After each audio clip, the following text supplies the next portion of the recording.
કેન્દ્ર સરકાર દ્વારા તારીખ 21 નવેમ્બર 2025 4 લેબર કોડને ભારતમાં અમલમાં મૂકવામાં આવ્યો।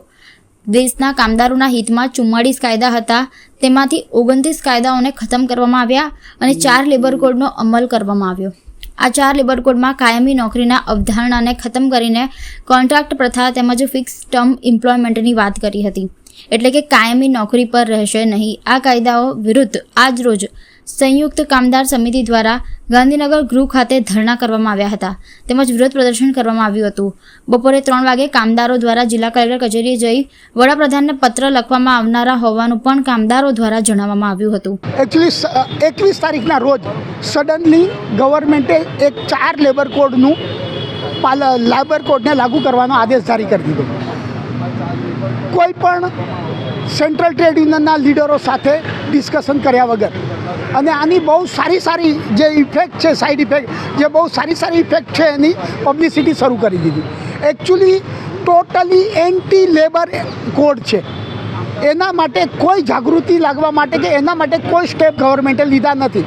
જેમ કે ગવર્મેન્ટ એમ કહે છે કે 1 વર્ષની અંદર 1 વર્ષ થશે તો એમને ગ્રેજ્યુટી મળશે, પણ સાથે 11 મહિનાના કોન્ટ્રાક્ટ પર લોકોને રાખવાના નિયમો જાહેર કર્યા। હવે 1 વર્ષ થશે જ નહીં તો એમને કઈ રીતે 1 વર્ષ થશે જ નહીં તો એમને કઈ રીતે એ ગ્રેજ્યુટીનો બેનિફિટ મળશે? 50 માણસ હશે તો જ તમારે લાઇસન્સ લેવાનું છે, પછી લાઇસન્સ લેવાની જરૂર નથી। પહેલાં 20 માણસ ઉપર લાઇસન્સ લેવાનું હતું, તો હવે જો લાઇસન્સ જ લેવાનું હોય તો એને કામદારનું નિયમોનું પાલન કઈ રીતે કરાવશે? 100 માણસ સુધી રિટ્રેચમેન્ટ બેનિફિટના તમામ બેનિફિટ આપવા એવું ગવર્મેન્ટ તરફથી નિયમ હતા। સરકારે અચાનક જાહેર કર્યું કે હવે 300 માણસ હશે તો જ રિટ્રેચમેન્ટ બેનિફિટ મળશે, તો તમને રિટ્રેચમેન્ટ બેનિફિટ બી મળવાના નથી। અને આમાં 90% ઇન્ડસ્ટ્રીઝ આજે એટલું બધું ઓટોમેશન છે કે 300થી વધારે કામદાર ઘણી બધી 90% ઇન્ડસ્ટ્રીઝમાં નથી।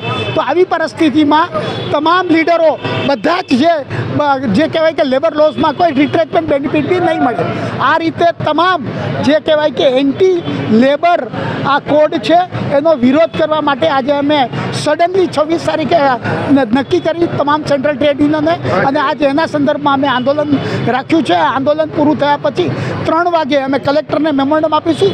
એ મેમોરન્ડમની અંદર આની જેટલી બી ડાર્ક સાઇડ છે એ મેન્શન કરી અને કલેક્ટરને આપવાનું કામ કરીશું।